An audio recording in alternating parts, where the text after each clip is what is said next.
এই যে আপনার ১ টাকা করে চা বিক্রি করছেন, তাতে আপনার কি লস হয় না?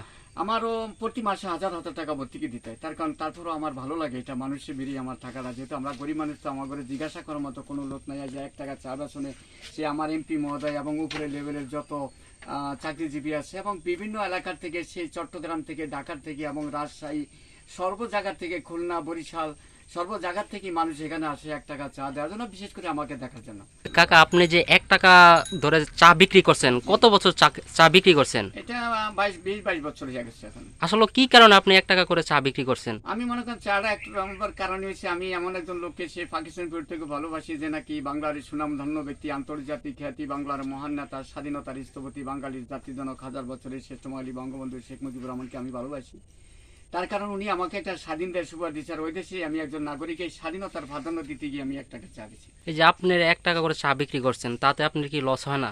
আমারও প্রতি মাসে হাজার হাজার টাকা ভর্তিকে দিতে হয়। তার কারণ তারপরেও আমার ভালো লাগে এটা মানুষের বেরিয়ে আমার টাকাটা, যেহেতু আমরা গরিব মানুষ, তো আমার ঘরে জিজ্ঞাসা করার মতো কোনো লোক নাই যে ১ টাকা চা বেচনে সে আমার এমপি মহোদয় এবং উপরে লেভেলের যত চাকরিজীবী আছে এবং বিভিন্ন এলাকার থেকে, সেই চট্টগ্রাম থেকে, ঢাকার থেকে এবং রাজশাহী, সর্ব জায়গার থেকে, খুলনা, বরিশাল, সর্ব জায়গার থেকে মানুষ এখানে আসে ১ টাকা চা দেওয়ার জন্য, বিশেষ করে আমাকে দেখার জন্য যে আমি কে।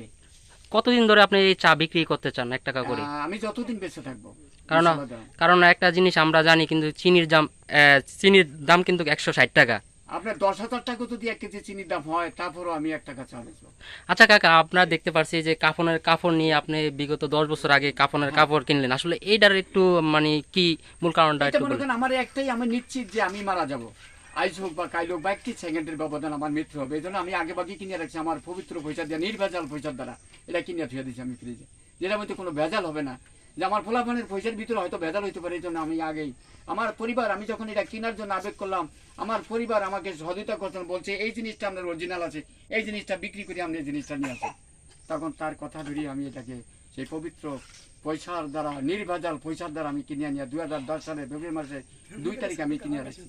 ছেলে সন্তান আছেন আপনার? ছেলে সন্তান আছে ৫ ছেলে।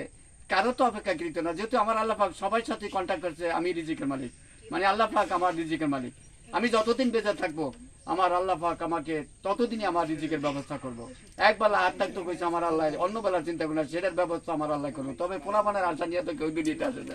আচ্ছা, যদি এখানে যদি ১ টাকা করে, যেহেতু ১ টাকা করে চা বিক্রি করেন, অনেকের কাছে কিন্তু ১ টাকা ভাঙতি থাকে না, সেই সময় কি হয়? সেই সময় মনে করেন আমি বলি যে তোমার একটা চার সাথে একটা বিস্কুট দেয় ৫ টাকা দামের, তখন বিস্কুটটার পয়সাটা দিয়ে দেয় ৫ টাকা ১ টাকা, তার কাছে আমি রাখতে পারি না, আমার কাছে খুচরা পয়সা থাকে না। তখন আমি বলছি যে আপনি নেক্সটে যখন আসবেন তখন আমাকে দিয়ে দেয়। আচ্ছা, ধন্যবাদ।